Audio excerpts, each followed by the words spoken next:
daun dan lain sebagainya. Ini kan durinya bahaya. Nah pertanyaannya nih Ustaz, Ustaz, saya pernah dengar ada hadis yang melarang kita untuk memotong pohon bidara nih Ustaz. Apakah hadis ini benar Ustaz? Dan bagaimana kalau pohon tersebut terlalu rindang dan durinya berbahaya nih Ustaz? Untuk anak-anak ya. Untuk anak-anak Ustaz. Ya. Bismillahirrahmanirrahim. Alhamdulillahirabbil alamin wassalatu wassalamu ala asyrofil anbiya'i wal mursalin wa ala alihi wa ashabihi ajmain wa ba'd. Pemirsa yang dirahmati Allah Subhanahu wa taala, ia memang tentang hadis larangan atau keharaman memotong pohon bidara itu banyak beredar. Maka kata Ibnu Qayyim rahimahullah rahmatan wasi'ah, dia mengatakan banyaknya hadis yang beredar tentang larangan pemotongan pohon bidara, tidak didapatkan satu hadis pun tentang larangan pemotongan itu yang sahih.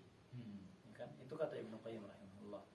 Akan tetapi kalau kita mengecek beberapa hadis tentang larangan atau yang berkaitan tentang pohon bidara, maka kemudian kita mendapatkan dua hadis yang dihasankan oleh Syalbani.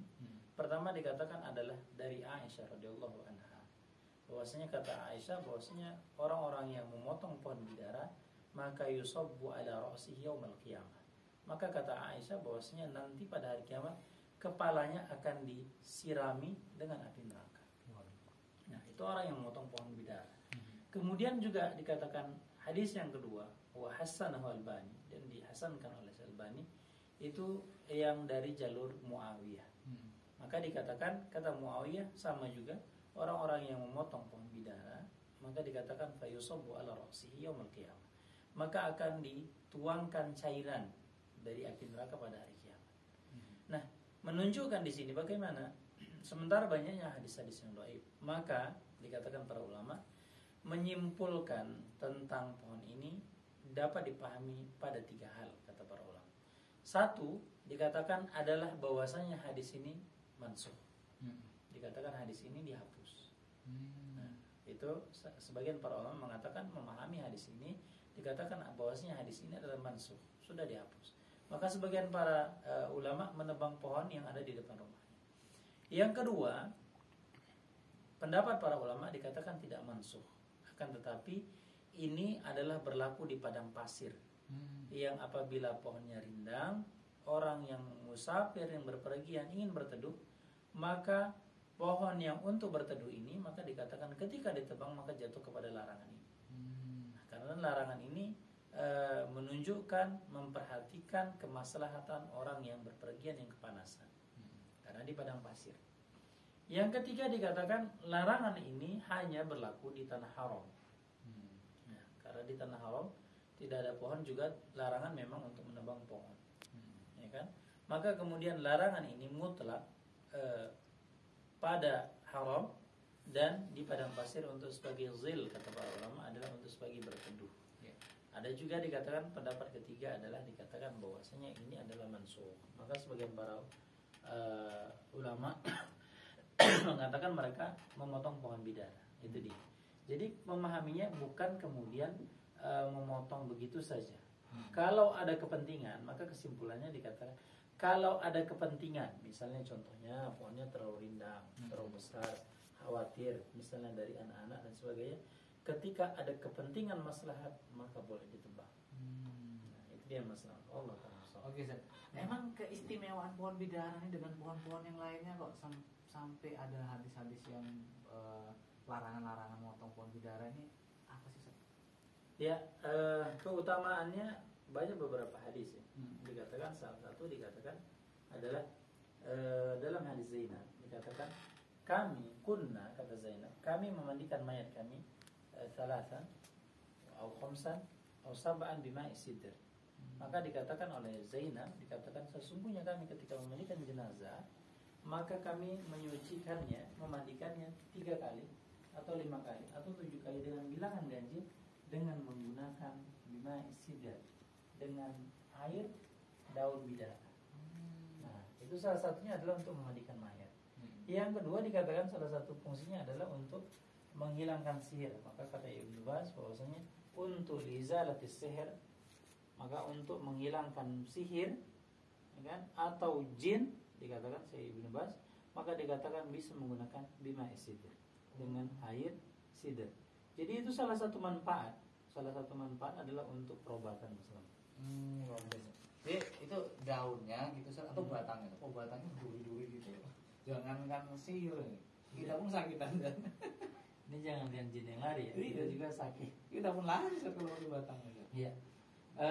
Itu daunnya yang baik itu direbus, kemudian diminum airnya atau disemprotkan kepada dipercikan dan sebagainya. Mungkin kalau masuk alat ya disemprot ya untuk kepada orang-orang yang terkena jin, misalnya gangguan jin, atau orang-orang yang sakit diminumkan maka menjadi obat. Nah, itulah praktek yang bisa dilakukan dari menggunakan media ya. Menggunakan media alat dengan daun bidara ini. Pada asalnya apakah semua daun? Tidak. Karena inilah yang dicontohkan oleh Rasulullah SAW. Bahwasanya dengan daun bidara. Dan para ulama juga mengatakan untuk mengusir jin dan untuk menyembuhkan sihir. Dikatakan biasanya kan antara sihir dengan jin kan berdekatan kan? Iya. Nah, maka dikatakan inilah yang untuk menghilangkan gangguan jin ataupun gangguan sihir. Oh gitu. Kalau di kampung saya dulu Ustaz, itu daun kelor biasanya. Kelor, ya. Nah, apakah ada persamaan atau jangan-jangan pohonnya sama Ustaz? Enggak, beda. Pohonnya beda Ya. antara kelor dengan ini. Akan tetapi memang kan Allah Ta'ala alam bisawab. Apakah kemudian daun kelor bisa mengusir jin, ya kan? Atau tidaknya? Karena tidak ada riwayat. Tidak ada riwayat. Tapi sementara pohon bidara ini yang banyak sekarang kan banyak, di mana-mana banyak. Nah, pohon bidara ini memang berdasarkan dalil bahwasanya dia bisa mengusir jin. Nah, mana yang lebih afdal pastinya pohon bidara. Kalaupun bisa di daun kelor coba saja. Yang penting tidak kemudian meyakini bahwasanya yang mengusir itu adalah kelornya. Nah, Oke, Ustaz. Ini kan alhamdulillah di zaman sekarang ini udah banyak nih tersebar pohon-pohon bidara. Ustaz. Sementara kalau untuk memandikan mayat itu kan setahunan saja. Itu paling kan air biasa, kemudian nanti air sabun dan air kapur barus. Hanya 3 media itu, Ustaz. Sementara bidara ini jarang banget, Ustaz. Nah, apakah kalau seandainya di daerah kita mudah untuk kita dapatkan daun bidara itu, apakah memang itu termasuk sunnahnya kita menggunakan air dengan bidara? Ya memang secara hukum sunnah. Dikatakan memberikan mayat yang lima istri dengan air sirih atau bidara. Secara hukum sunnah. Jadi makanya hendaknya bagi bila atau orang-orang yang menjalankan sunnah.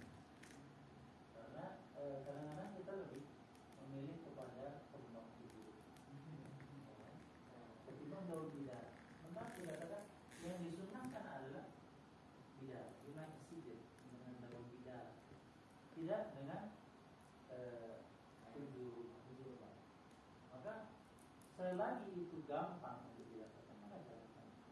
Karena dikatakan saya pun juga memandikan jenazah mayat. Maka dengan bina sidr dengan air sidr 3 kali, 5 kali, 7 kali dengan bilangan ganjil, mereka memandikannya dengan bidara. Biarpun dengan kafir juga. Sunnah yang hendaknya kita baik ketika hidup ataupun meninggal hendaknya mengkafir. Sebenarnya pohon bidara atau daun bidara ini dia digantikan oleh sabun atau digantikan kapur barus itu bagaimana? Kalau pada asalnya gitu. Nah itu dia pengganti sabun atau pengganti kapur barus atau air biasa? Pada asalnya tidak menggantikan.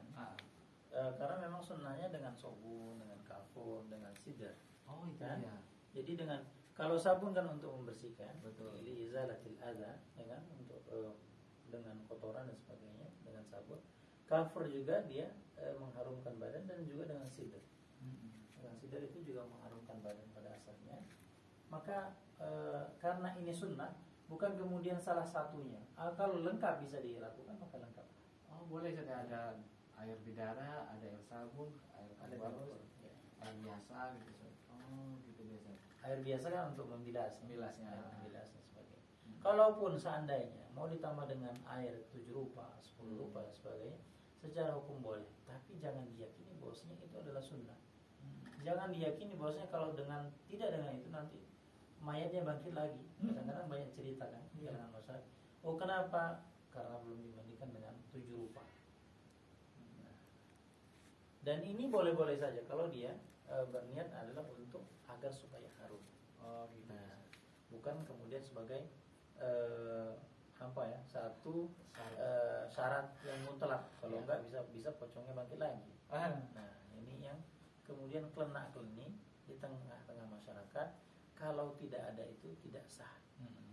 Pada asalnya dengan air biasa saja. Kalaupun kita tidak mendapatkan kafur, kemudian bidara, kemudian air-air lainnya, maka bolehkah? Boleh. Nah, itu dia. Oke, Ustaz, terima kasih Masya Allah atas jawabannya. Sebenarnya kalau kita lanjutkan lagi seru nih, Ustaz. Apalagi cerita-cerita mayat bangkit dari kubur. Oke, tapi sampai di sini dulu, Ustaz. Insya Allah kita akan lanjutkan kembali untuk membacakan pertanyaan. Kita rehat dulu. Nah, pemirsa, sahabat keluarga muslim dan sahabat saling manapun Anda berada, jangan kemana-mana karena setelah yang berikut ini kami akan segera kembali. Tetap bersama kami di podcast.